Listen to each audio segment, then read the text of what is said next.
Dobro veče.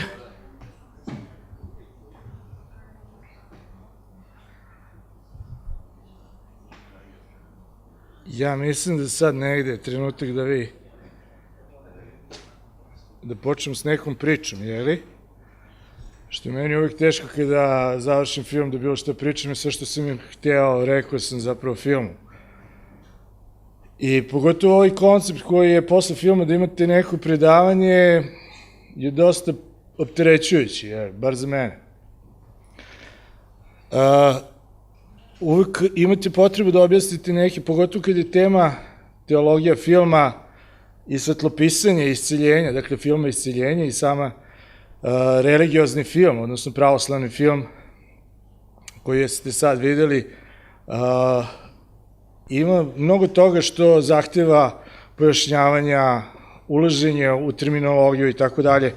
Nešto što zapravo oduzima vreme i ume da bude onako profesorski poučno i podučavajući, što meni nikada nije bilo prijatno da radim, jeli?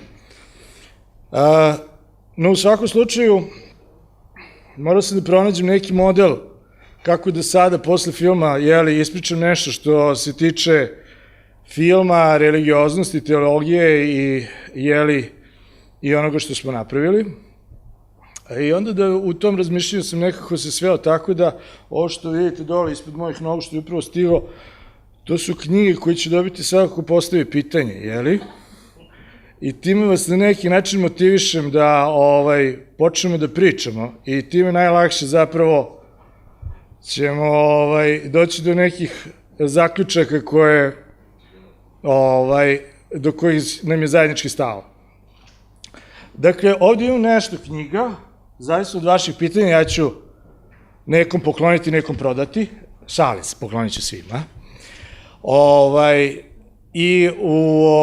I mislim da ćemo značajnije stvari zapravo proći kroz razgovor nego kroz samo predavanje. Ja ću probati sada nekako da u nekoliko crta zapravo ispričamo ono što smatram značajnim za religiozni film.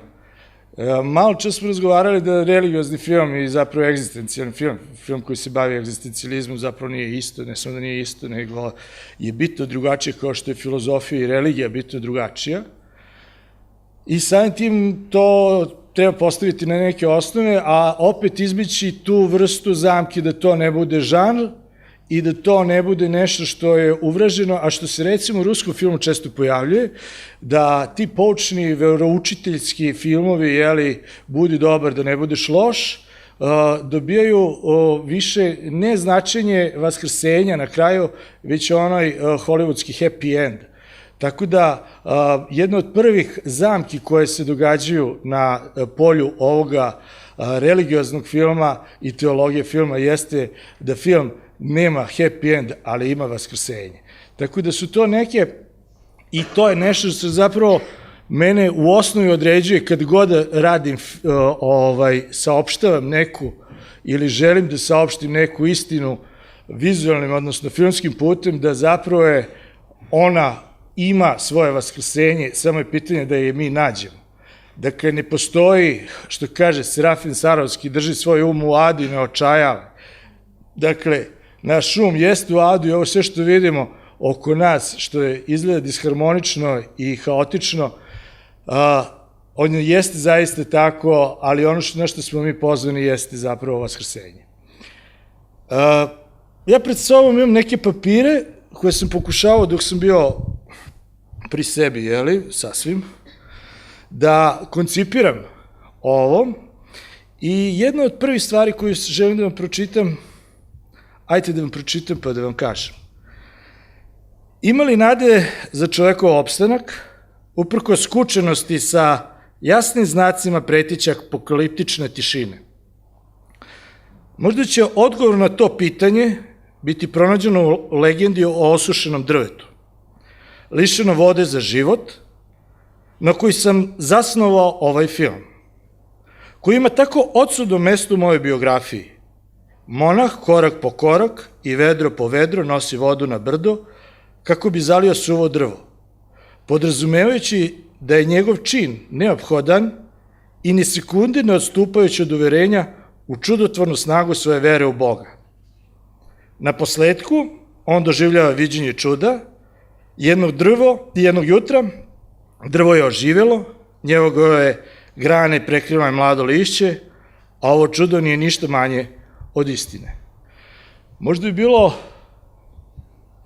patetično da sam ja počeo ovako svoje predavanje, ali je ovo citat iz knjige Vajanje o vremenu Andreja Tarkovskog i nešto što je on napisao nakon filma Žrtva ili Žrtvovanje, već kako god se to prevodi.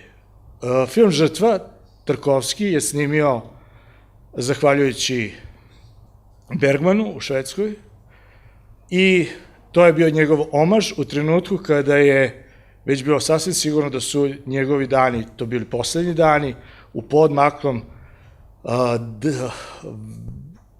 podmaklom stadijumu kancera. Dakle, Tarkovski je Žrtvovanje snimio u umirućem svojem stanju i napisao, dakle, jednu od ovih stvari i našao suštinu svoga života i tragajući za žrtvovanjem, i tako nazvao film Žrtva, tragajući za dva suštinska odgovora koje postavljamo u životu, a to je pitanje života, pitanje ljubavi i pitanje smrti. Tarkovski, koji je dosta razgovarao sa Bergmanom o ta dva pitanja, i taj odnos bi mogli dodatno da raščlanjavamo i da ga sagledavamo u mojem poetici, ali ono što je zapravo značajno jeste da je Tarkovski otkrio tada jednu bitnu stvar, da se pitanje smrti koje opterećuje sve nas i da sve religije postoje da bi odredile, da bi odgovorile na pitanje smrti, zapravo se odgovara tako što nađemo odgovor na pitanje ljubavi. Pitanje ljubavi opet rešavamo odgovaranjem na jedno pitanje, a to je pitanje žrtve. Dakle, suština u onome, u dva suštinske stvari koje posjeduje, odnosno egzistencijalne, kako god hoćete, stvari koje se Tarkovski pitao, recimo, na kojega sam se oslanjao ovde i namerno citirao tu epizodu sa ovim drvetom, jeste da je on u suštini čovekovog spasenja, u suštini čovekovog života, na kraju, u podmaklom stadijumu svog kancera, i pred kraj svog života, zapravo dao svoj filmski testament i nazvao ga Žrtvom. Ono što zapravo i jeste u suštini preko čega sam probao da vodim dijalog sa Tarkovskim u ovom filmu, jeste to drvo zapravo u čijoj osnovi se nalazi žrtva. U osnovi tog drveta se zapravo nalazi i tog čina zalivanja tog drveta se nalazi vera. Ispod te vere se nalazi poslušnost. Ono što poslušnost zapravo je čin vere, ajde da pojasnimo da to bude u terminologiji, poslušnost je čin zapravo poverenja. I pitanje da li verujemo u Boga ili verujemo Bogu se zapravo nalazi u osnovi priče o zalivanju suvog drveta.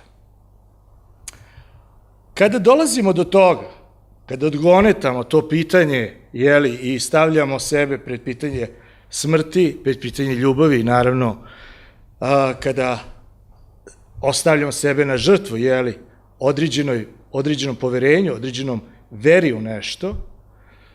U ovom slučaju, konkretno u filmu, vi vidite, počinje film tako što monah kreće iz manastira, uzimajući blagoslov od svog starca, i naravno taj blagoslov jeste bio zalivaj to drvo. To drvo zapravo i ta vera u nepokolebljivu, kao što Tarkovski u ovom citatu kaže, nepokolebljiva vera u Boga, zapravo njega isceljuje. Ako postavimo tako stvari da zapravo isceljenje jeste vraćanje u celinu, što i postoji u samom nazivu isceljenja, kao celina, mi lako zapravo dolazimo do toga da se isceljujemo, sada da ne zvuči previše teološki ili popovski, kako bih rekao, ali pokajanje je ono što nas vraća u celinu. Naša ispovest jeste naša čežnja za rajem. Naša ispovest jeste želja da se vratimo u prvobitnu celinu. I to je zapravo priča ovoga filma. Kako da se vratimo u celinu.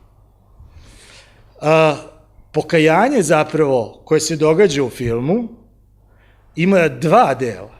Prvi deo dolazite neki koji bi mogli da se nazove magijski deo, u kome starac dolazi, jednostavno kaže, hajde da opavimo taj posao, jeli, ti oprosti, ja ću pročitati molitvu, ja vodim dete nazad kući, sve u redu. I to je nešto što mi takav odnos najčešće imamo sa Bogom. Ja ću da postim ili pročitam molitvu, a ti ćeš, Bože, meni da daš ono što meni treba i mi smo namirili svoje račune. Međutim, vraćanje u nešto što je eshatološka celina, celina ljudskog bića, ne podleže tom trgovačkom odnosu, već odnosu usinovljenja. Šta hoću da kažem? Dečak u ovom filmu zapravo je ogledalo tog odnosa između dede i monaha, gde kaže, ajde da završimo taj posao pa da idemo kući, jer on ne vidi nikakvu svrhu u tome što će neko možda mehanički pročitati molitvu i neko što će reći oprostio sam, jede da se ne mlatimo puno oko toga, ajmo da završimo taj cirkus i da idemo dalje. Međutim, film se prelama onog trenutka kada dolazi glas, one ontološke, eshatološke, kako god bi rekao, glas deteta iz eshatona, iz raja, i obraća se ocu. Kroz dete. Zašto kroz dete? Ako postavimo stvari da idemo u pravcu celine, dakle, svi mi želimo da se iscelimo i mi imamo zapravo potrebu da budemo celoviti. Ono što nas čini celovitim, zapravo ono što spaja naše razdvojene delove jeste ljubav. Mi zapravo imamo svi potrebu za ljubavlju. To što sam ja napravio film, ja zapravo želim da me vi volite. To što ja pričam sa vama, sada zapravo želim da i ja sve vreme govorim volite me, volite me, volite me. To isto ima i onaj krajnji zločinac koji dok mu žrtva kleči pred njim i on je zapravo udara govoreći zašto me ne voliš? On je izgubio nadu da će taj čovek da ga voli, iz te očaja on njega udara i silne želje da ga taj neko voli. Zašto? Zato što nam je ljubav ta koja je taj cement, lepak koji sastavlja naše razdvojene delove. I to ucelovljenje, zapravo vraćanje u celinu je bitno zato što se u filmu pojavljaju kroz tri zapravo dela. Prvi taj, kako bih nazvao, embrionalni ili dečačka celina, dečija celina. Mi smo u početku zapravo u jednoj celini kao deca. A onda u jednom zrelom dobu, kako naša snaga volje, naša sloboda raste, tako se mi rastačemo na razne delove, na razne nauke, na razne ljude i tako od jednog embrionalne dečje celine mi u zrelom dobu se potpuno rastočimo, rastvorimo, da bi u zrelom dobu, odnosno u starijem dobu starosti, zapravo ponovo se vraćali, imali želju za celinu, zato starci tako liče na decu. I imali potrebu zapravo da se vratimo u eshatološku celinu. Da se vratimo tamo, ne u onu embrionalnu na kojoj smo bili, jer embrionalna celina jeste ideja eshatološke celine. Mi moramo da prođemo taj put raspada koji je Hristos na kraju prošao.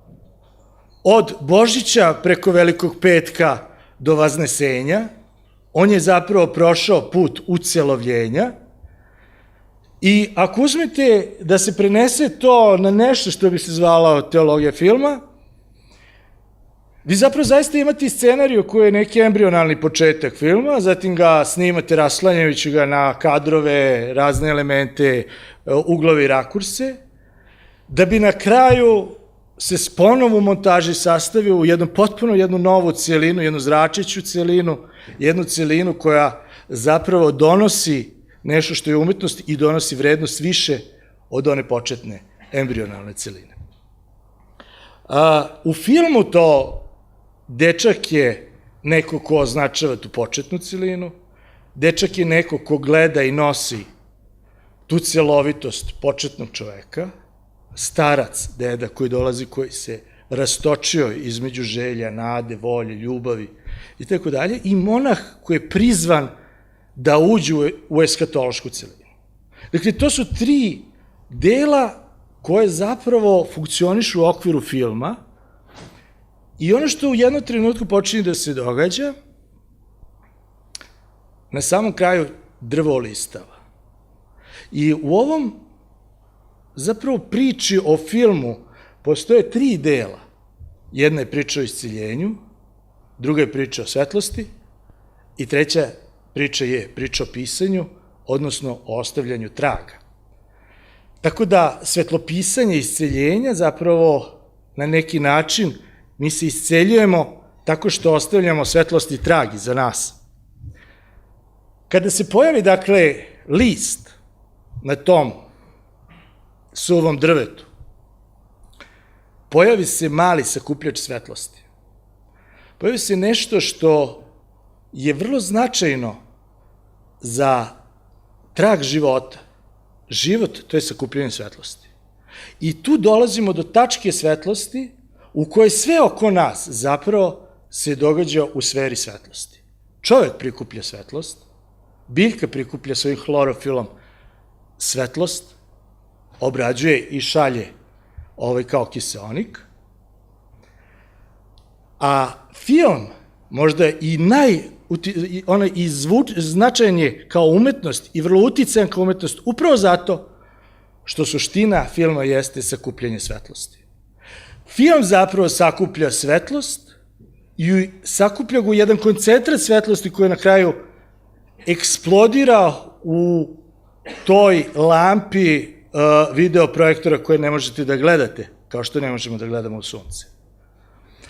Ono što biljka hlorofil zapravo u telu filma jeste kamera. Ona je taj sakupljač svetlosti. Mi sakupljamo svetlosti kao što biljka proizvodi kiseonik, tako se kamera sakupi svetlost i proizvedemo umetnost. I to je suština zapravo onoga što se događa u svetu filma, jer je u suštini toga svetlost. Arhetip filma je vatra. Ono što je u početku bilo, to nisu pokretne slike, to su senke. Senke koje se događaju i koje igraju oko vatre. Ono što je zapravo značajno jeste da se taj proces kod čoveka sakupljanja svetlosti, vrlo važan element, jer sve što vidimo sakuplja svetlost. Ove boje oko nas, sve što vidimo sabira svetlost i odašilje ka nama. Kada se ugasi, malo čas je bilo duže ugašeno svetlo, mi smo zapravo bili u prostoru u kome ne primamo svetlost. Vrlo značajno jeste čovek kada čovek dolazi, sakuplja svetlost, ona ulazi u njega i izlazi u obliku muzike, u obliku ritma. Čovek je vibrirajuće biće. Mislim da to ne treba nešto posebno ni objašnjavati, zato što ritam srca, puls, krvotok, sve se to čuje. I svi, kada vam neko kaže zapravo nemaš dovoljno sluha za mene, vi zapravo, on vam kaže ti ne čuješ unutrašnje moje biće. Muzika koju odašilje čovek u prikuplju, to je zapravo unutrašnje biće svetlosti. Tu već dolazimo, jer nisu, kada čujete u filmu, recimo, neki takt koji vam probudi zebnju, strah, nelagodu. Nisu muzički kompozitori filmske muzike pronašli u nama te ritmove. Ne, mi smo ih čuli mnogo ranije. Muzika filmska koja nam govori i objašnjava, odnosno podcrtava strah, nelagodnost, strepnju, zapravo samo osvešćuju nama ono što je već smo davno čuli, taj orkestar koji je svirao, u našem biću. I treći element, već koji se nalazi u onom polju koji se zove pisanje, odnosno ostavljanje traga, jeste pokret. I pokret je nešto što zapravo zajedno sa muzikom izlazi iz nas.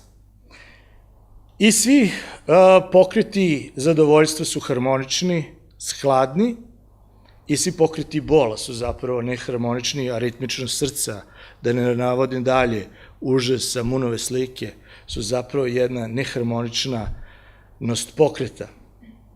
U tom neharmoničnosti pokreta, zapravo u tom odnosu prema bolu, zadovoljstvu, se krije zapravo i kore naše odnose prema lepoti i naše odnose prema ukusu. I tu zapravo dolazimo do 3 osnovna dela, a to je svetlost, muzika i pokret. Sva 3 dela čine film i sva 3 dela čine svaku religiju, a liturgičnost posebno. Ne postoji liturgičnost. Kada kažem svetlost, ja pod tim podrazumijem ikoničnost. Ikona, odnosno freskopis, jeste zapravo sakupljanje svetlosti. Šta zapravo radimo lepeći zlatne listiće na ikonu, nego privlačimo svetlost i odašiljamo tu istu svetlost. I pojanje koje čujemo zapravo jeste unutrašnja strana te svetlosti i pokret koji se vrši tokom svakog liturgičnog, odnosno religioznog čina, jeste deo te zajednice svetlosti i muzike. Tako da, u celom tom kompleksu prikupljanja svetlosti, zapravo ja bih sad pronašao samo još jedan deo koji je jedan od isto mog omiljenih reditelja napisao, to je Hodorovski. On je citirao nekog Ejo Takata, koji ne znam ko je, ali znam ko je Hodorovski. Močvara nije svesna kada stvori lotosov cvet. Kada bi sebi rekla, sada ću se pripremiti i proizvesti lotosov cvet, nikada ništa ne bi stvorila. I dalje bi bila močvara neprijatnog mirisa. Ali iznenada u toj gustoj i mračnoj masi životna sila stvori beli cvet. Nikada nismo spremni da stvaramo. Stvaranje se dešava kroz nas, jer se povinuje stvarima širim od lične volje. Taj lotosov cvet u toj tamnoj močvari zapravo ja doživljavam kao film u jednoj mračnoj sali u kojoj su zaustavljani sva naša čula, svi naši pokreti i svedeni na jedno nešto što nam se događa duboko u nama, što je muzika, svetlost i pokret. Ja ću ovoliko ovde negde da završim, imam puno toga još da pričam, kao nastavit će se, mogu vam reći, samo jedan deo koji zapravo pokreće celu priču o svetlosti, a to je teorija sunca. Jedna od značajnih stvari u koje prosto pokušavam da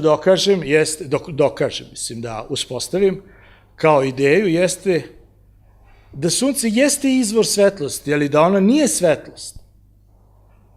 Sunce je sakupljač svetlosti i ono se ponaša isto kao mesec koji prikuplja sunčevu svetlost. Dakle, sunce prikuplja netvarnu svetlost iz kosmosa i odašilja ga dalje. Naravno, ta svetlost se dalje odbija i odlazi u vasionu.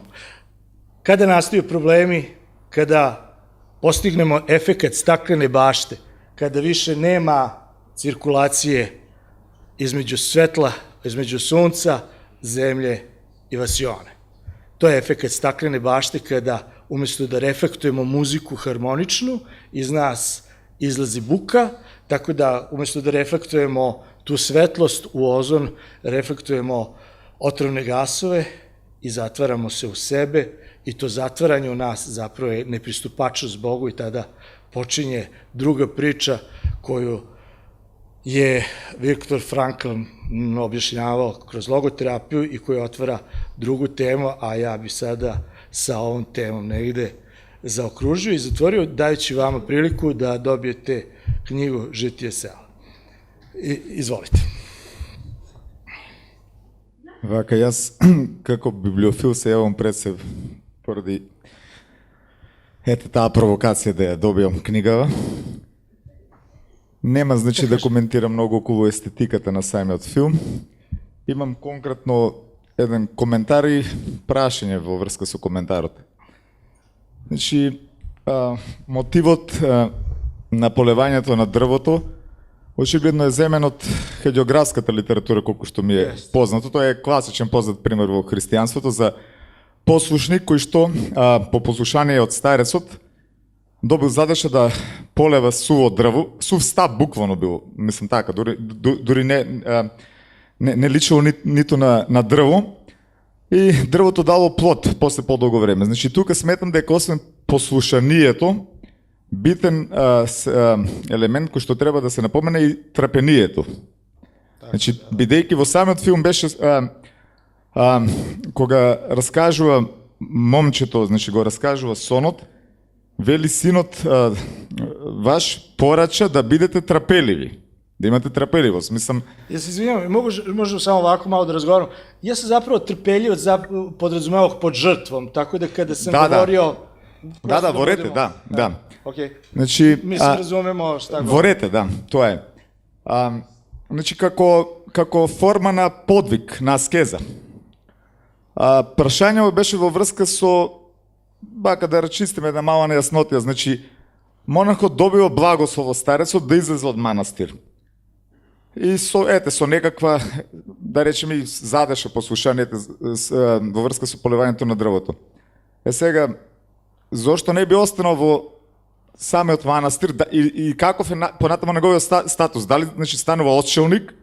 Дали излегува целосно од манастир со тоа што продолжува да живее значи на таков начин? Или монах во све што е малку, нели, надвор од Разумем. Да речеме да од заветите што ги дава самиот монах при влегување во манастир, облекување на раса.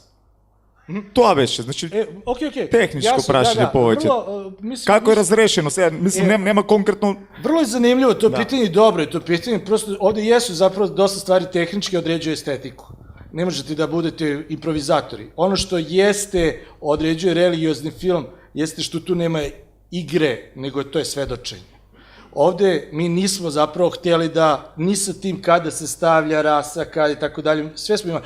Ovo pitanje zapravo, mi smo uzeli iz zaista monaškog života. U trenutku kada se monah koji se rukopoložio ne može da izbori sam sa svojim demonima, odnosno starac određuje, tu imate i na Svetoj Gori, dosta nije redak slučaj da ga odvoji jer idu u skit, odnosno u isposnicu neko vreme pa se vraćaju. Dakle, on odlazi na jednu vrstu podviga u kojem on kaže ti sad odlaziš tamo da se suočiš sa svojim demonima. Definitivno njegovi demoni su bili ja ne mogu da oprostim. Ili žena, deca, već kako god. Osamljivanje, kada postoji u pravoslavnoj praksi, dakle u monaškoj praksi, dakle da on dobije blagoslov, da provede izvesno vreme, dakle to nisu oni odštelnici starci koji su... Jeste, oni su sam...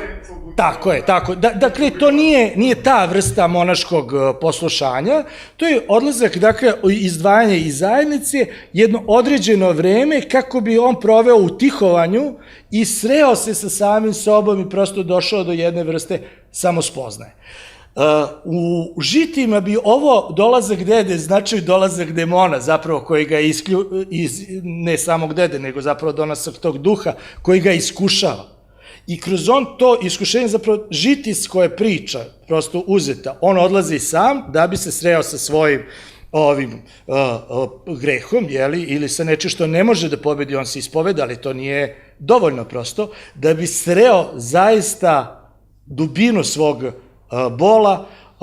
Bog mu šalje ono što je otelotvoreno u filmu u liku dede i unuka i deteta, i on kroz to zapravo počinje svoje saznanje o dubini pokajanja, šta je zapravo pokajanje.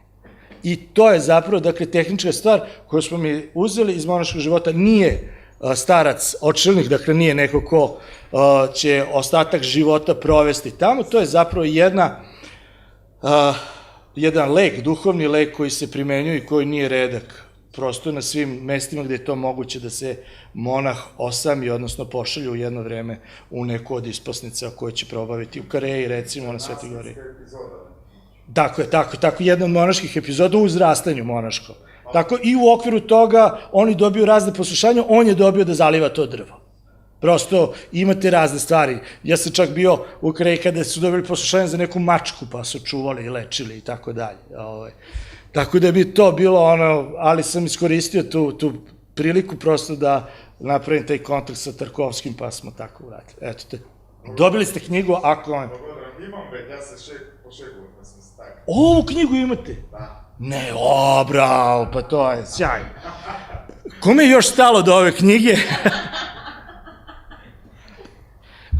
Izvolite. Da li gostovanje je to nužno se poistovetува с iscelovanjem? Gostovanje sam... Da li se prašta poistovećuje sa isceljenjem? Da. И дали е потребно таква критична случка, како што беше тоа влошувањето на состојбата на момчето, да се дојде до силата за да се прости? Pa znate šta, to je kao i u svemu u životu. Prvo vam daju male stvari, a onda vi ne shvatate te male stvari i stalno nam se šalju neke, Bog nas prosto uvek nešto podučava na vrlo blag i strpljiv način, a onda kada prođe dovoljno vremena i kada već ne uradimo ono što se od nas očekuje, on pošalje ovakav lek koji je malo snažniji i jači, ali je lek, tačnije, mora da se izvrši jedan operativni zahvat, dakle, ovo je operacija zapravo duše bilo koje je moralo da se iseče nešto što je trovalo i nešto što je pretilo da bude duhovna gangrena i da zaovek nestane čovek koji je krenuo posle svega, posle velike boli na put isceljenja. Dakle, ne mora uvek, ako što pre shvatimo, manje će boleti. Kao preventivno shvatimo, nije ovo. Inače, vrlo zanimljivo, ova je priča zapravo uzeta iz manastira Zočište na Kosovu.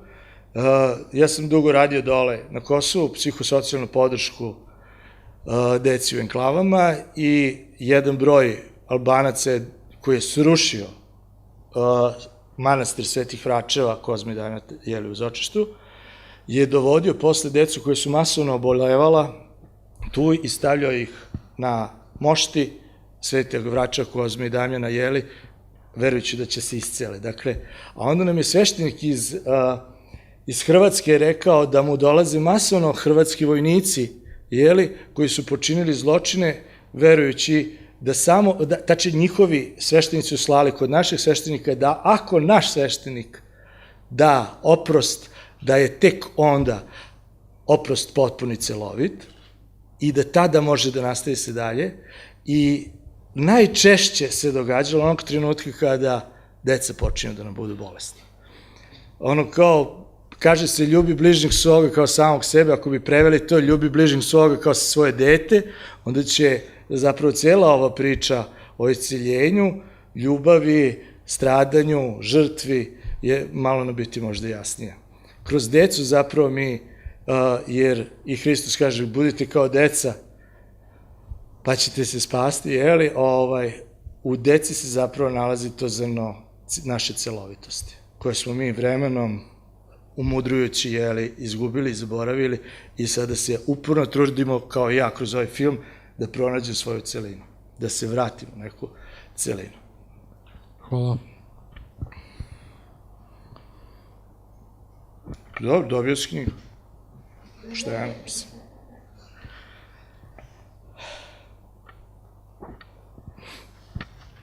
Dobro večer. Dobro večer. I od mene.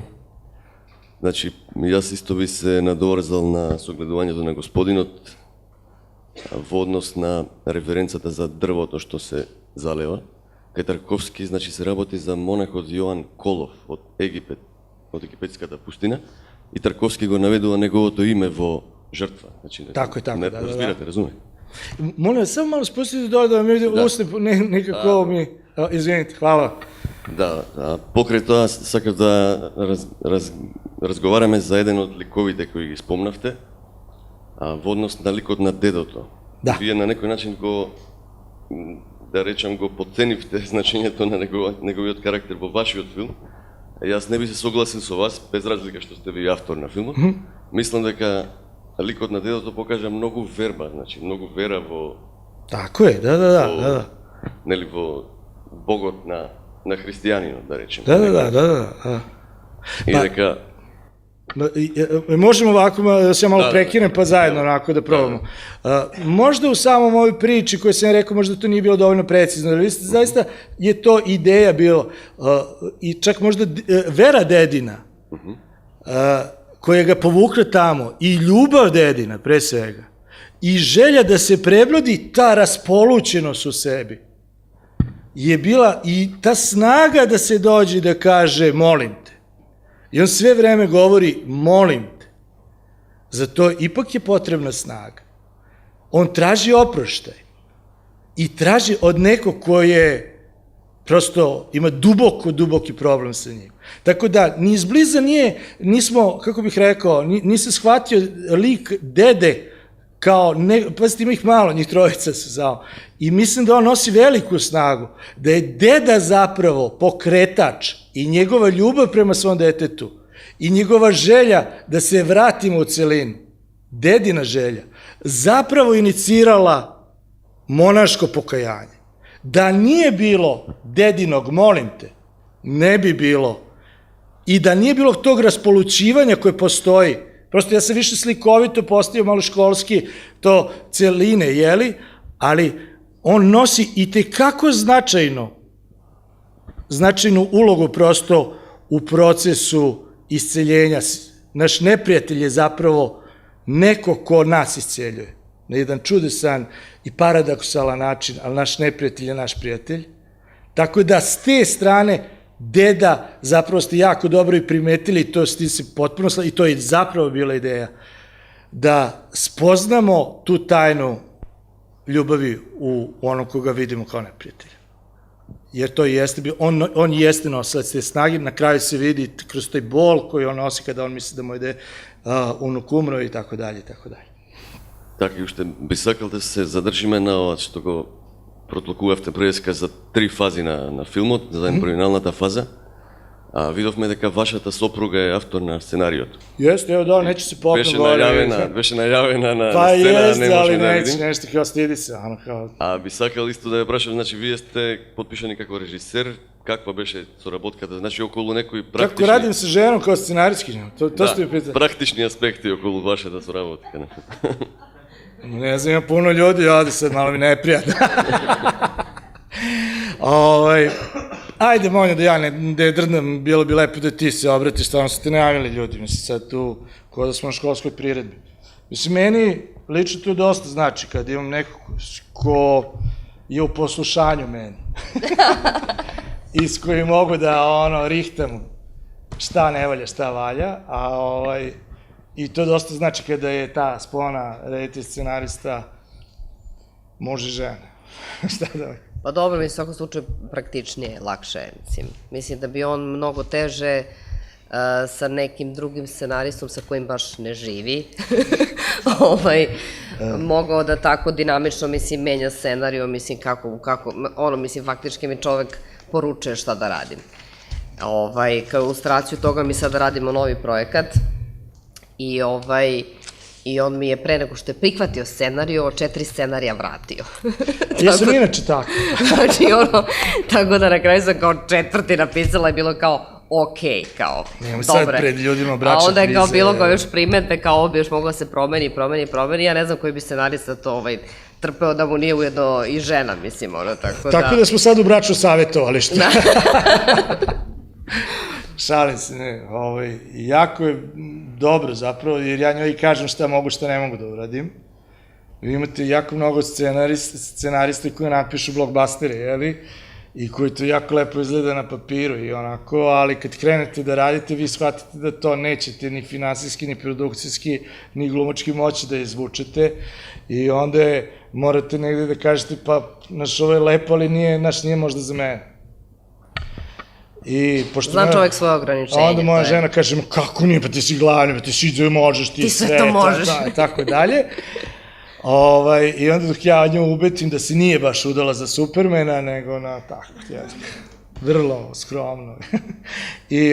I onda smo uspeli nekako zajedno, prosto zajedno smo u nekoj veri, zajedno delimo vrednosti i zajedno zapravo pričamo svojoj deci to što stavljamo na platno i nama su ono što kažemo što nije za našu kuću, nije ni za film. Ono što ne mogu naša deca sa nama da gledaju i da snimamo, mi to i ne radimo.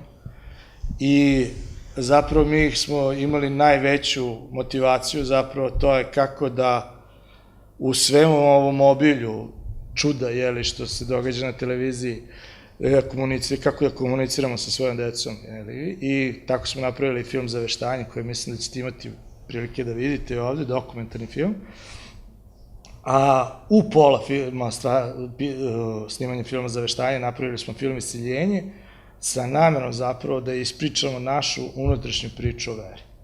Dakle, šta Monja je iz Siska, došla iz Hrvatske, u onom potoku koji je zadesio Srbe, jeli, i kako ispričati i reći priču o ljubavi, praštanju, kako dalje nastaviti život i tako dalje. Onda smo naprosto najbolji, najlakše našli ovaj metod da kažemo svoje deci kako zapravo mislimo da treba dalje nastaviti. To je suština Jer ovo je našeg zapravo rada. priča o tome, mislim na neki način da je ono što mi nikako ne shvatamo, što sam ja kroz neko svoje lično iskustvo spoznala, a to je da je praštanje zapravo proces, mislim. I da mi celog života praštamo iznova. Ono kao što i piše u Svetom pismu, ono kao prosti 7 puta 77, kao koliko je dovoljno. Znači svakome od nas će se dogoditi da na vrata ponovo dođe stari musliman. A svako od nas ima nešto da oprosti. Prosto to je neminovno, svakome od nas se nešto dogodilo. I ja sam to spoznala u svom ličnom životu, jer se meni uvijek činilo da kao sad nešto, recimo taj rat, ja sam to spakovala u nekakve fioke, ja sam to kao sve popakovala, oprostila, nastavila sam dalje. Onda se dogodi nešto što prosto podigne taj talog iz vas i vi opraštate iznova.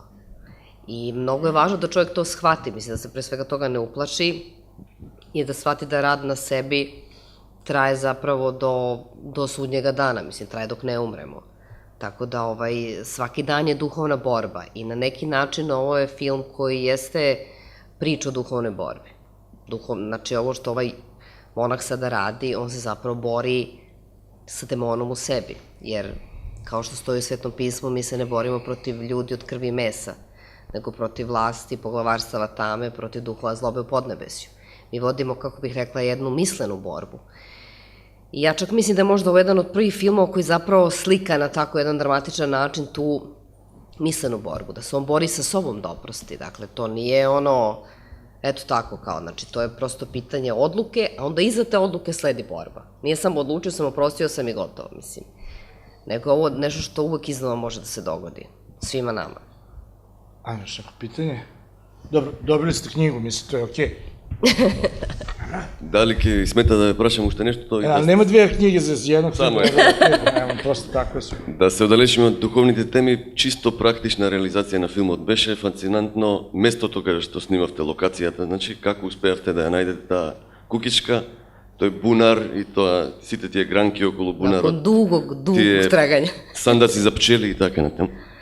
Pa sad su baš našim prijateljima iz inostranstva objašnjavali, mislim u Srbiji ima jako puno napuštenih mesta, ovo je jedno mesto preko puta planine Eretanj, 10 km u planinu, dakle daleko od prvog puta nekog normalnog i ono je u potpunosti napušteno, kuća je stara 150 godina, znači niko u njoj sigurno nije bio barem 30, ja mislim, to nije ništa raskrčeno. I mi smo dugo zapravo istraživali taj kraj. Istočna Srbija ima fascinantnu prirodu i potpuno je zapustela. Znači, to su sela koja su faktički mrtva, mislim. I vrlo je potresno prolaziti kroz ta sela, jer na većini kuća u selu imate umrlicu posljednjeg stanovnika te kuće. Tako da čitav kraj nosi onako jednu težinu, mislim, bremenit je nekakvom tugom. I mi smo zaista to istraživali, to je trajalo mesecima, imali smo tu nekakve vodiče koji dobro poznaju tu prirodu, dok na kraju nismo našli to je to. Tako da, hteli smo da snimamo prvo u manastiru Krepičevac, koji je isto nešto polurazrušen, međutim, jako je teško se dogovoriti sa Srpskom pravoslavnom crkvom, što vi ovdje imate iskustva. Tako da smo mi na kraju se odlučili da je ipak mnogo lakše da to bude obično ovako neka kuća. I mislim da je ispao dobro, da je ispao vrlo autentično. Ono što se meni tu u filmu sviđa, što je zapravo ta kuća i ceo taj predeo nekako nosi jednu svetogorsku estetiku. A ja mislim da je ta svetogorska tradicija zapravo verovatno najdublja duhovna tradicija dostupna evropskom čoveku. Tako da nekako mi je drago da film ima tu neku finu onako atmosferu Atosa koja je meni vrlo draga. Ajmo sledeći. Ajmo dame da imaju prednost, može? Ja ne vidim. Možeš to da vidiš čući? Pošto mi je rekla to probuje. Evo Monika će sad, dobro. Najlepše ćemo ostaviti za kraj. Да. Околу самиот филм немам никаква замерка, супер беше направен. Hvala. И естетски и така натаму, има повеќе нивоа и слоеви на толкување. Јас стрикно би се фокусирал на чинот на опростувањата. Šta, poštovanje? Опростување. Oproštaja.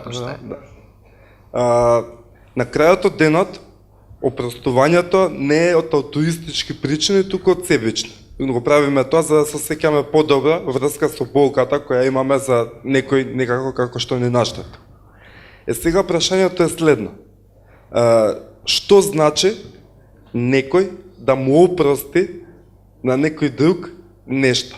Дали тоа значи и морално да го правдаме тоа што го направил, а доколку не значи морално да го правдаме тоа што го направил, дали со самото тоа што не го оправдуваме морално, тоа значи дека ние не се сложуваме, а емоцијата на болка е само последица на тоа што ние морално не го оправдуваме неговиот чин. Односно, дали е возможно некој да му простиме, а истовремено да не го почитуваме тоа што го направи? Pa nije, opraštanje to nije opravdavanje. Znači to prosto je vrlo jednostavna stvar. Praštati znači praštati čoveku, ali ne praštati grehu. Jer zapravo i jeste to razdeljivanje između čoveka i greha. Ali to je sada nešto što bi bojim se ušli u vrlo komplikovanu teološku raspravu, objašnjavanje. Jer kada opraštate vi zapravo, to je čin ljubavi. Čin ljubavi i razumevanja. Vi ne možete da volite nekoga ako ga ne razumete, naprosto. Vi svom detetu praštate, a i vama se prašta neprestano. Ono kao, za mnoge stvari koje činimo, mi neprestano i mi živimo kroz praštanje. To ne znači da ako je neko razbio prozor, klinac razbio prozor, da ja sad njemu oprostim, da ja kažem, ne, sad ti razbij drugi prozor. Prosto to nije, to je i to u logici stvari koje kada se obrne, kada se spoji čovek i greh, to znači, sad ti možda razbijaš koliko god hoćeš prozore, ja neću da ti ništa kažem. I tu se zapravo nalazi i ovo prvo početno pitanje, zašto je on otišao u isposnicu. Vi posle nekog vremena zaista imate nešto što se zove epitimija i nešto što se zove izdvajanje zajednice i tako dalje. To su prosto lekovi. Dakle, to nisu kazne. I to je nešto što, ono kao, pravda u ovom trenutku na svetu ne postoji. Postoji milost. Vreme pravde će tek doći. Naša osnovna greška pri praštanju jeste što su mi u vremenu pravde, a zapravo smo u vremenu milosti. Jer ta milost se svakodnevno odslikava na nas. To što vi sad držite mikrofon i tu čašu, pa ćete posle izaći na ulicu, to je čin vašeg poverenja, recimo Bogu, da će vas negde sačuvati i da vas na neki način voli, iako možda niste verujući ili vernik ili tako dalje. Ali duboko u sebi mi imamo poverenje da ćemo ipak odavde nekako izaći i da nas ipak neko voli. Depresija i svi ostali, te maligne tuge, jeste odsustvo saznanja da nas neko voli. Dakle, to je ono mrak, kada nema svetlosti, kada ništa ne isijava svetlost kod nas, i to su duševne bolesti. I duševni, i duhovni, i mentalni, kako god hoćete. Dakle, praštanje može da se razumeti samo u prostoru milosti, u vremenu milosti, dakle da svi tražimo oproštaj i samim tim smo dužni da im damo. To ne znači opravdavati, nego to znači lečiti na drugačiji način. Тука може да премине во дискусија за неколку теми. Pa naravno, sad kažem, to je vrlo opširna tema i ovo je ne jedno predavanje, nego ceo semestar ovo zahteva, jeli? Da. Ali prosto kažem, suština jeste u tome da Тука би го probamo... среочил во уште две работи и да Ајде. не го одоговлекуваме, пошто ще девојчава да праша така. Тука е основната компонента за тоа дали е гревот, земено христијански, религиозно, е нешто што е одделно од битието, или дали самото битие може да биде склоно кон грев и гревот да е дел од битието. Ако, например, гревот е дел од самото битие, невозможно е да се прости. Nije deo od bitija i tako dalje. Aj ti, Nije Monja, deo znači prosto nije deo... Da li je greh deo našeg bića, jel? Osnovna stvar kada govorimo o svetlosti, recimo.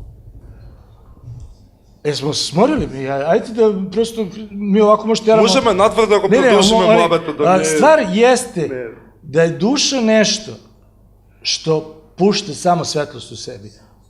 Tama ne može ući u dušu. Tačnije, ono što je sunce za vasionu, koje privlači tu netvarnu svetlost i odašilje, to je srce u čoveku. Srce privlači svetlost. I ono je, dakle, greh nije imanentan čovekovom biću. On nije stvoren sa čovekom. On je došao padom i tako dalje. I on može da nastane samo ako ga mi pustimo u sebe. Dakle, ako greh pokuca na naša vrata, a mi kažemo uđi, onda ćemo mi sa njim biti zajedno. U protivnom, on nije deo nas. Tama ne može da uđe u naše srce, prosto ne može. Ona može samo da napravi opnu oko srca i da se ponaša kao da je to srce. A zapravo naše srce je uvek, duša je, što kažu hrišćanka, duša zapravo je uvek čista. Oprošte zapravo tu opnu, tu rđu koja se uhvatila, zbog koje ne može da dođe svetlost, mi čistimo zapravo svojim primjerom. Mislim, to je jako onako tema koju možda pamtite. Dobro, i ti si dobio knjigу, čekaj da ti Да. Значи, сметам дека побитно е тука во случајот да се зборува за оној што за тој што сторил грев, сушност. Значи, колку е подготвен да побара прошка. И тука има неколку степени, значи не е доволно само да постои грижа на совеста, тука да постои целосно преумување или покаяние, значи трансформација на гревот, всушност треба да се случи. И на таков начин единствено не дека целосно ќе го поништиме, ќе го елиминираме, тука на некој начин ќе се вратиме пак во некоја првобитна состојба престорениот грев. Tako je. Доколку другиот прости, а затоа вие самите рековте дека тука несомнено нема никакви други побитни предуслови освен љубовта, мислам, на тој што треба да прости. И сметам дека е многу чиста тука таа релација. Тоа е... Da, hvala, pa jeste, to je samo dopunjeno ovo što smo mi zapravo nešto razmišljali. Evo, čekaj, devojka. Добре дојдовте. Да не зборев. Честитам за филмов. Мене диалозите многу ми оставија впечаток, посебно помеѓу детето и монахот. Според мене детето е уствари причината од која монахот влезе во себе, во внатрешноста и дојде до тоа своje исцеление. Посебно еден диалог ми остави впечаток кога детево го прашува дали мислите ли на ваш син и овој вели молим се за njega. Па зашто се сад молите кога он е мртв? Ова до вашата сопруга као сценарист. Да, Зошто се одлучи за ваква реплика? Што за неј? Што за ваш значи таа реплика? Pa da, zato što, mislim, detetu nije to jasno, mislim, on je sa ove strane u životu i nije mu jasna prosto ta komunikacija, kao ajde sad, njegova priča se kao već završila, mislim, šta sad, kao moliš se za njega koji je umro, neće se moliti za mene, mislim, u čemu je stvar, mislim, dete razmišlja, mislim, iz ugla neke svoje logike i ta replika je u principu napisana iz lika, znači napisana iz psihologije lika. I psihologije tog deteta. Postoji još jedno tumačenje ti replike zapravo, što se ti moliš za tvoje dete kada ti zapravo ne praštaš, zapravo nisi verujući, kako bih rekao. Što ima, da. Во психологијата на смртта стои дека децата во одредена возраст... Tako je, nemaju... Немаат концептот... Tako je. Ne razume koncept. Tako je, da. Upravo sam to hteo sad da... Nisam isto... Ne, jesno, naravno, deca prosto nemaju apstraktno mišljenje do 9. godine. Не, поголовно концептот на смртта. Da. Inače, ja sam po profesiji učitelj i defektolog, pa sam ovo što kaže gospodin, zaista mnogo puta video kada jako je teško deci objasniti smrt, zapravo je... Kod deca su najbolji pokazatelj zapravo, ako bi rekao da smrt ne postoji. Oni uvijek čekaju da se vrati taj neko ko je negde otišao, on je otišao negde na nebo i on očekuje da kada detetu umre mama ili tata i tako dalje, to čekanje uvijek ne prestaje i ono zapravo smrt doživljava na potpuno drugačiji način nego što mi doživljamo i to čekanje jeste ono čekanje što se nalazi u hrišćanstvu, čekamo vaskrsenje mrtvih. Da, но тоа е многу искрено од страна на детето, без разлика што е детето само дете, значи тоа многу кажува. Dobro, zato što on u principu na neki način za monaha je sve ovo duhovni izazov. Zato što čisto dakle sa stanovišta nekakve suštine, mi ukoliko smo u svađi sa nekim, ukoliko nismo nekome nešto prostili, mi ne bismo smeli da se pričešćujemo. Mi ne možemo da priđemo pričasnoj čaši, mislim da se pričastimo i da budemo u zajednici svih vernih ukoliko imamo neki problem s nekim. Mi najpred treba da očistimo svoju dušu, pa da onda kao pristupimo čaši. Ima jedan trenutak... Samo da završim, Ajde ti izvijem, posle ćemo mi kod kuće da raspravimo. Tako da, jer zgubit ću nit. Tako da u principu monahova mantija nema nikakvog smisla ukoliko ona oprosti. Znači sve radnje koje on ovde radi, sve što on radi, nema nikakvog smisla. To što on čita molitve nema nikakvog smisla. To što on udara glavom o patos, mislim, u metanijama, nema nikakvog smisla. To što on zaliva drvo nema nikakvog smisla. On dok ne oprosti, sve to nema nikakvog smisla. To su nekakve spoljašnje radnje, to su nekakve tehnike, kako bih rekla, verske, koje on sad kao nešto upotrebljava, kao da bi se on spasao. Mi se ne spasavamo tehnikama. Mi se ne spasamo nekakvom praznom askezom, nego se spasavamo ljubavlju. I to je zapravo što njemu dečak kaže, šta sad ti radiš, šta se džabe se moliš, čoveče. Zapravo ima smisla ako vodi do toga. Ima jedan trenutak koji se zove Svetli ponedeljak, čak i Čehov ima svoju jednu priču koja se zove Svetli ponedeljak, a to je na početku Velikog posta u kome smo i sad, je ponedeljak kada na Svetoj gori svi moraju da dođu, i svi skitova, i svih isposnici i tako dalje, na sabranje. Ukoliko neko odsustuje, odnosno ne dođe na taj Svetli ponedeljak, odučava se od čaše tokom Velikog posta. Znači, do Vaskrsenja 40 dana. Ranije je bilo i strožije. Dakle, sve ovo što on radi, on ima smisla ako je to napor da se dovede do pokajanja, do oproštaja, odnosno do ljubavi, a ako toga nema, onda prosto postoji stvar koja prenosite informaciju o vrednosti i vrednost koju živite. Znači, onda može bilo ko da obuče mantiju, prosto i čita bilo koji trebnik ili tako dalje, a ako živite to, onda je već to drugo. Зборот ми беше дали преку детево некакво богојавување се прикажува во филмот. За тој да дојде Pa jeste, до тоа. da. Da. Pa njega zapravo, kako bih rekla, to je ono čisto i na neki način čisto preslikavanje, mislim, to je baš taj mehanizam gde on imao sina, izgubio sina i sada vidi drugo dete koje bi moglo da bude njegov sin. On mora, kako bih rekla, da doživi tu identifikaciju da bi mogao da oprosti. Tako da, to na neki način jeste ilustracija toga što Bog koristi vrlo mudre načine da nama ukaže na neki put promene, ponekad koristi i duhovite načine da nam ukaže na put promene. Znači, ovo je jedna od tih situacija. Znači, ovo je jedino što je nekako moglo njega da na neki način pomeri. On je zapravo morao da se identifikuje sa nekom situacijom svog neprijatelja. I to mu je faktički, mislim, omogućilo da oprosti. Hvala. Ajmo sledeći. Evo ga. Ček da, samo. Да не заборавите. Ajte, ovde. Добро вечер, да ви честитам на одличниот филм. Јас ќе насочам дискусијава малку во еден друг правец, не во есхатолошки, малку во социополитички. Гледам дека апострофирате прашање кои што долг период ги мачат овие простори и веројатно се уште ќе ги мачат. Прво е прашањето на колективизација и тестимонија, односно наследување на казната. Забележав дека во самиот филм ниту еден од ликовите не беше виновен за нешто. Nisam razumela. I ja nešto... Morate sporije, samo sporije kažete. Pošto razumemo inače, ali sad nismo skopirali. Питање наслеđivanje казне. Nasleđivanje. Jer nijedan nije bio kriv tu. Da, nasljeđivanje krivice. I to je valjda stvar što nas muči svi na Balkanu. To je jedno. I drugo je моментот на прифаќање.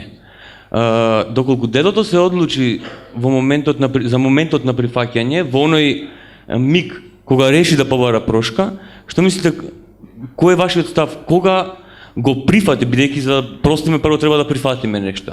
Ja sam se izgubio već na pola. Prvo sam nešto Prvo smo shvatio, skapirali, sad drugo da skapiramo ponovno. Ajmo prvo da odgovorim pa ćemo drugo. Ајде, може. Mogu ja? Питање на колективна казна и наслеđivanje казне. Da, pa mislim, to je vrlo zanimljivo na ovim prostorima. Mi zaista na ovim prostorima nasleđujemo krivicu. Ja mislim da je to tako svuda. Mislim, generalno. Svuda se krivica nasleđuje i svuda se bol nasleđuje. Te dve stvari su povezane. Znači, ja sam konkretno to videla na svom primjeru, ja sam iz Hrvatske.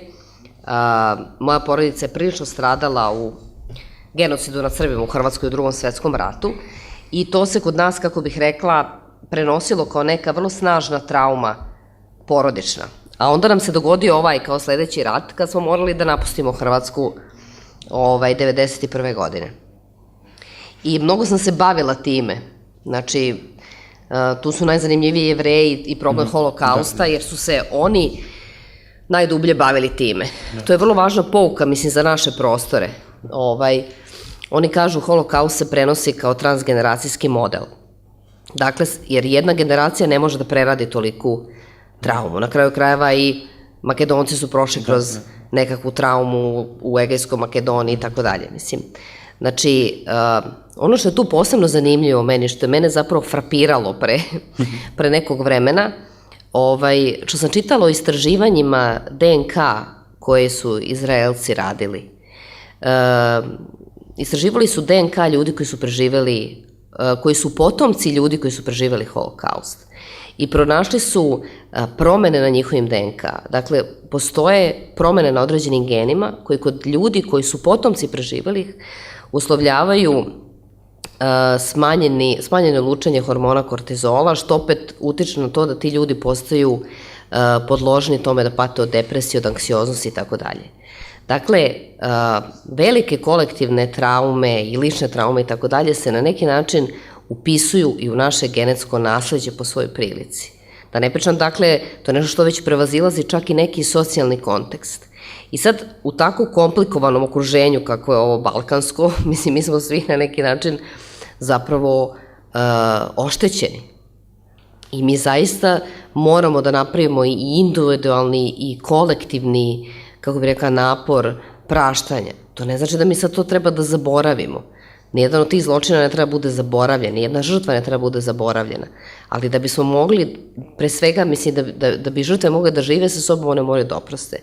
Mi smo radili taj jedan veliki projekat usmene istorije za veštanje u kom smo intervjuisali poslednje ljude koji su preživjeli genocid u NDH i ono što je karakteristika svih tih ljudi koji su, dakle, doživjeli najveće zlo koje ljudskom biću može da se dogodi, izgubili porodice i tako dalje, jeste to da su svi oni oprostili i da niko od njih nije živeo sa mržnjom, jer je sa mržnjom faktički nemoguće živeti. Ja duboko verujem, recimo, da se izraelsko društvo koje je faktički nastalo posle te strašne traume Holokausta bavilo u tolikoj meri time jer su želeli na nekim zdravim osnovama da se izgrade i shvatili su faktički da to društvo čine ljudi koji su svi potomci nekih ljudi koji su preživeli nešto stvarno užasno, mislim. Tako da mislim da je to tema za razmišljanje svih nas, jer u celom postjugoslovenskom regionu vi prosto imate nekakav takav čvor koji je daleko od nekakvog razrešenja i mislim da umetnički projekti, mislim, između ostalog treba da služe tome, mislim, da nekako imaju neku misiju da ljude podsete na to da treba time da se pozabavimo na neki konstruktivan način. Sad može ovo sledeće pitanje što nismo razumeli. Следното е повеќе од психолошка природа, од психолошка природа, момент прихватања. Jer ja mislim da je Диет направио момент прихватања, што долази прие праштање, jer да праштиш прво мора да прихватиш. Да е тако. Диет направио тај момент прихватања кад е отишao код njega. Ali kad je moment prihvatanja napravio monah. Monah. U trenutku kada je... Kad ide u bolnici ili kad... Ne, trenutku kad je video svog sina u liku, u detetu. Dakle, kada je ta identifikacija bila toliko snažna i kada je njegovo dete progovorilo kroz drugo dete, zapravo vi ste shvatili da deca su ono koje je ona sad priča o celini, vraćanju celine, i ona nas pozivaju na vraćanje. A i deda je prihvatio kroz dete. A i deda je, dakle, dete je neko ko je najzdraviji u filmu, a onaj ko se isceljuje su deda i monah. Da, tako da je to tačno, morali su da prihvate da bi mogli da se iscele. Ajmo sledeći. Ajde, neki ide život. Neki ide život. Ajde, još jedna. Ajde, zdravo živo. Dobro, sad ćemo... Филмот ми се допадна многу, али би поставил некои прашања каде биде чисто практични, не премногу Како што заради директни, би можело да кажем. Ме интересира зашто избравте меѓурелигиски конфликт. Pa dobro, ovo je više, kao reka, i nije toliko, mislim, međureligijski. Mi smo zapravo, mene dugo opseda ta tema praštanja. I onda sam želela na neki način da napravim priču koja će to dovesti, kako bih rekla, do paroksizma, do krajnje napetosti.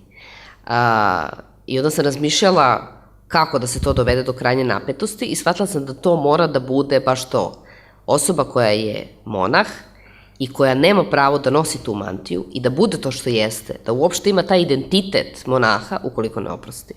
Jer svako od nas, ko može s tim da se provuče, mislim, šta sad kao to, kao neki crda, mi sad glavni lik bude profesor, mislim, pa mislim, ili ne znam nijako, mislim, bez obzira što je on čovjek... A ne razmišljavate za intrareligijski konflikt? Da, tako da ovde, ja mislim, to više mi je bila ta želja da imam lika koji, kako bih rekla, koji ima maltene dužnost, mislim, da oprosti, znači da prosto i onda je taj lik morao da bude religiozan.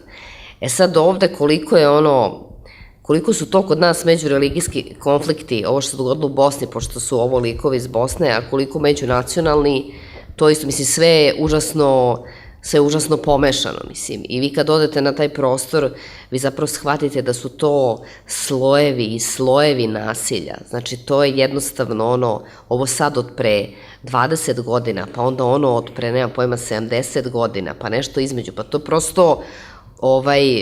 svi ti likovi nose u sebi nekakve slojeve koji nisu samo religijski, ali problem jeste, mislim, postavljen tako da bude u osnovi kao religijski, jer je pitanje praštanja, jer nema nikakvog smisla da on ostane to što jeste, ono idi radi nešto drugo, ne znam, nije, mislim, ali ne možeš da nosiš tu mantiju i da propovedaš to što propoveda i da se moliš i radiš sve to, a da mrziš nekoga.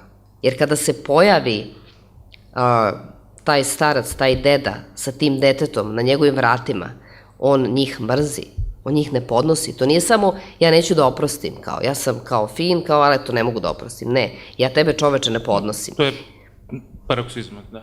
Da, i on od tog nepodnošenja treba, kako bi rekla, mene interesovalo to da zapravo lik prođe celu tu psihološko-duhovno mučenje kao do kraja i najzgodnije da to imate sa Haluđerom, mislim, to je... Kako pomina во Босна, например, филмов? Nismo bili u Bosni.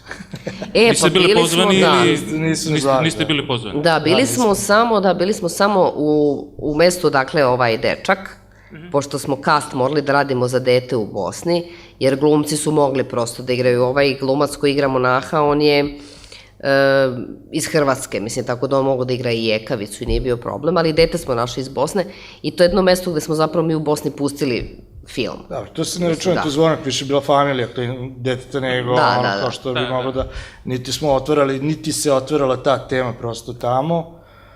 Mislim, nije kasno. To je komplikovano, valjda, pa nešto tu komplikuju, ne znam zašto, ja ne vidim ništa preterano komplikovano u svemu tome.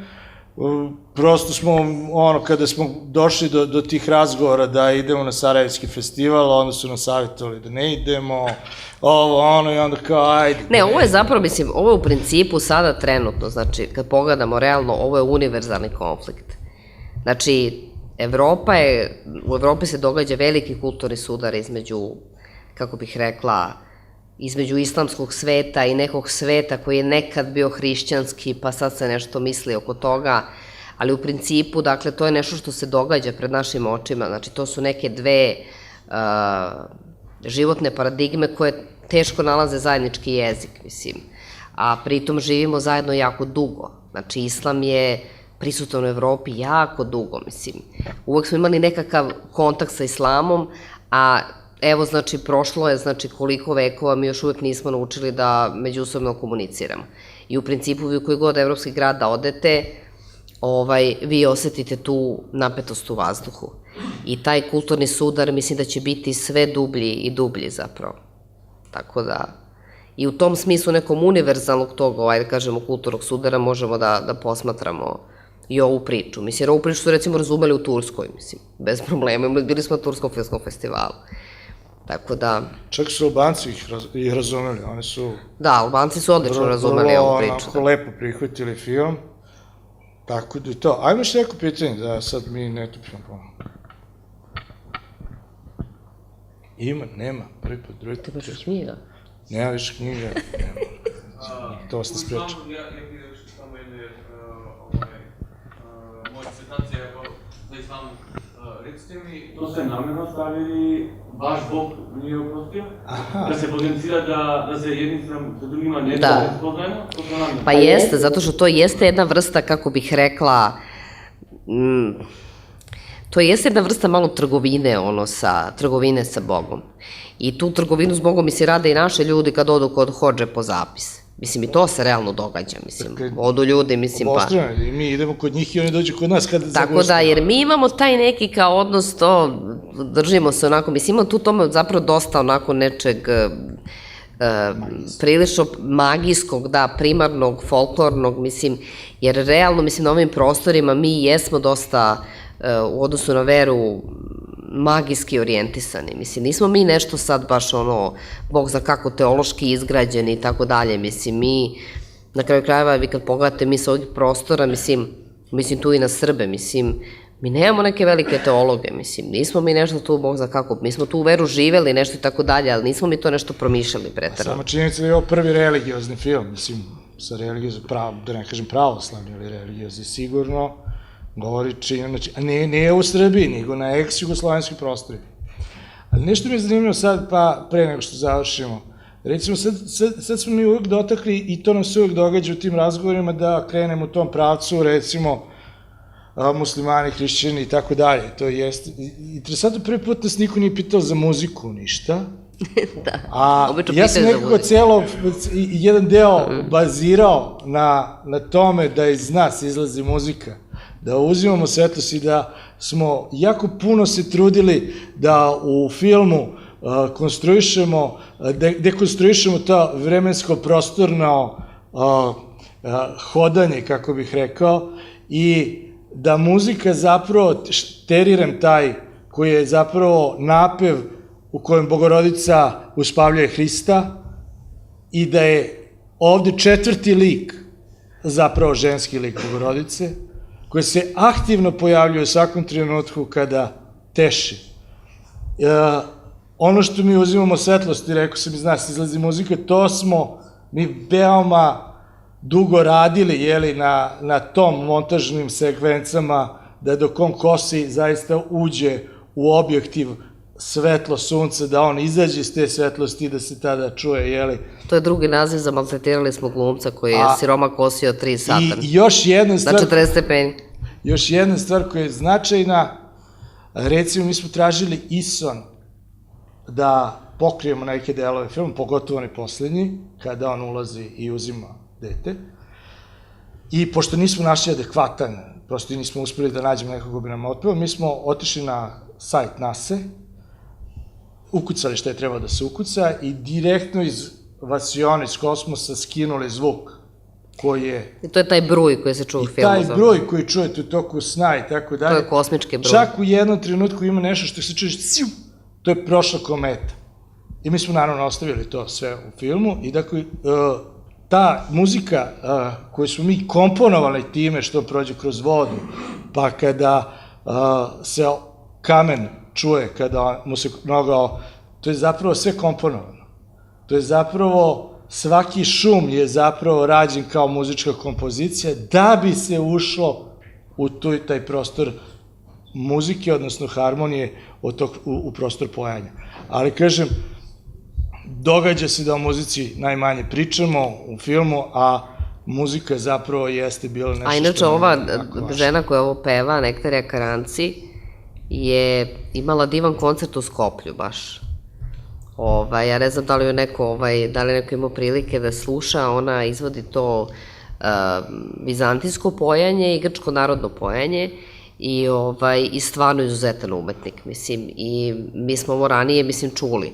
Tako da smo je zamolili da nam da muziku i nije bilo nikakvih problema, mislim, kad je odgledala film. Jeste. Da, jer ona pominjala je to baš onako... Baš sa velikom ljubavlju se seća Skoplja, da. Odmah posle neke naše premijere ovde dogodio se To je baš bio veliki koncert, ona je toliko, mislim, bila, kako bih rekla, oduševljena što je pevala ovde, jer tu je bila i neka monahinja koja je pojela tu s njom i baš je bila jako zadovoljna kako je to prošlo. Tako da mi smo među vremenu postali prijatelji i to i sad vidjet ćemo, možda budemo nešto sarađivali na ovom projektu, vidjet ćemo kako će to proći. Ili ima još ili da idemo kući? Šalim se. Slobodno pitajte, ovde smo došli zbog vas, tako da vrlo rado odgovaram.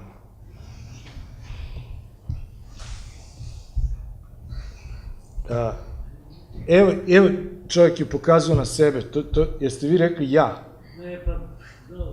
Aj, može. Nije pa dobro. Pa može čujemo se i ovako. Se sladak. Aj skraj. Kako divni ljudi.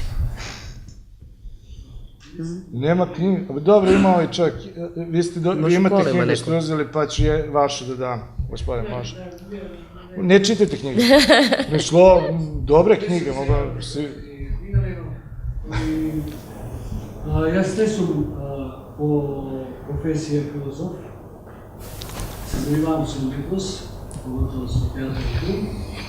И не би можел да зборувам од филозофска гледна точка по овој филм, но би говорел и би ме прашал, како прво сакам да кажам дека одамна не сум гледал доста интересен и доста добар филм. Хвала. Во смисол на една помалку заборавена естетика филмска, а тоа е така наречениот натурален филм. Јас така го доживеам овој филм. Многу едноставен, а да се направи нешто едноставно е многу тешко. Верувам дека навистина многу ноќи не сте преспале додека не сте добили таа едноставност во филмот. Мислам, разбирате. Naravno, Jeste, kako ne. da, to je tačno. Мислам дека премногу и европскиот филм и бивши југословенскиот филм, кој што во светот си имаше свое место, сега повеќе нема. Мислам дека на некој начин, како да го повративте тој, како да го повративте местото на бивши југословенскиот филм. Сега би сакал да се задржам повеќе на фотографијата на самиот филм. Филм кој што навистина изобилуваше со изволена фотографија, поготово пейзажите кои што потоа околу реката. Мислам дека и секако камерата доста добро реагираше во самиот камерман и со актерите. Може малку тука јас имав чувство како да нема доволно светло, но не знам, тоа ми е така го прочувствував филмот, но тоа мене воопшто не ми попречи, значи нешто што е убаво не смее да пречи. Сега јас би се задржал на религијата. Исто така, музиката, не знам зашто на ваков филм се грчка музика. Znate, ja sam objašnjavao to obično kao kad se oženite recimo Bugarkom pa vas pita što se oženio Bugarkom, mogu se Srpkim, jednostavno se zaljubite i uzmete to. Mi se zaljubili u Nektariju i to je bilo to. Ono kao, nemate tu neko preveliko objašnjenje, to je to, kao osetili ste da je to i... Muzikата и гласот беше изговорен. Jeste, ono kao, to je totalno smo... Зашто друг јазик? Da, pa nemam pojma, mislim, to je... Старословенски јазик. Pa nije nešto... To su nas mnogi pitali. Ma da, nije to ono kao u principu... Не би морало да се правдате, него наистина е добра музиката. Исто така, попречи, ја не знам кој го преведува од филмот, мислам дека во македонскиот јазик заздравување значи е многу широк поим, а додека исцелител е многу директен, директно знаеме на што исцелител. Не знам зашто го преведе. Мислам, не дека... Dobro, to su neki... Мислам дека... Ne, ono što je radosno... направена заздравување состава друг збор, многу широк, многу општ збор. Jeste, da, isceljenje uče malo, da. Е многу народен, народски збор. Jeste. Секој гледаш што ќе го види плакат. Da, nije, isciljenje je zapravo pravi, ali ono što, znate, to sve što ste rekli, to je, kako bih rekao, to uvek postoji kao neka vrsta tehničkih stvari koje možemo da razgovaramo. Ja bih vam rekao samo, što se tiče kamere, kamera je naš jedan od najboljih, Pablo Ferro, dokumentarista i mi smo mu namerno tražili, pa onda smo sa njim radili, zapravo mi već 10 godina radimo zajedno, i volimo taj dokumentarni kadar, kako bih rekao. Što se tiče svetla, vrlo je bitno, meni je bilo da bude prirodno svetlo. Dakle, sve što ste videli, to je svetlo vatre, svetlo sveće i tako dalje. Dakle, vrlo malo smo ga dopunjavali zbog toga što je atmosferski u toku snimanja i za glumce i za sve nas davala. Čim uključite agregat i uključite reflektore, to prosto izađete iz atmosfere. Ovo je film atmosfera u kojoj će vam lakše oprostiti mrak ili tamniji deo nečega, što opet pitanje kolor korekcije, jeli, vrlo tehničko pitanje, nego da vam oprosti to što niste u atmosferi, što vas imate tačno svetlo, imate recimo na vratima, mi smo imali prvo reflektor, ali on bio statičan, a onda smo palili vatru i ona je stalno vibrirala i to vibriranje zapravo govorilo, opet pričamo o sakupljanju svetlosti, govorilo o unutrašnjem stanju i hvatanju te svetlosti u tom mraku i jednog i drugog, dakle scena na A i vatru. bili smo na vrh planine i agregat je bio mnogo glasan i u jednom trenutku smo morali da iskopamo raku za njega i da bukvalno sahranimo agregat, znači mi smo ukopali agregat u zemlju da bismo uopšte mogli da ga koristimo, pošto je toliko mrtvačka tišina na planini. Mi nismo znali, kad smo snimali neki film, nismo znali šta da radimo, bio je Belo Kuđer, pa smo Ukopali, to je to. I sa sve grudobranom i tako dalje. Hvala vam na stvarno izvanrednom Hvala vama. Daj Bože, dođemo sa sledećim, mislim. Tu smo zaveštanje već ide, ima svoj festivalski život i tako, pa eto, možda se dogodi da se ponovo vidimo. Hvala vama.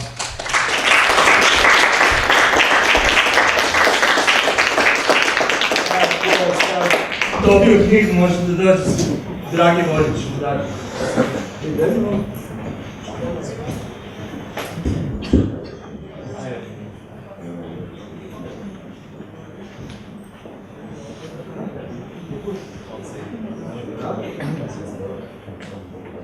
Dođe.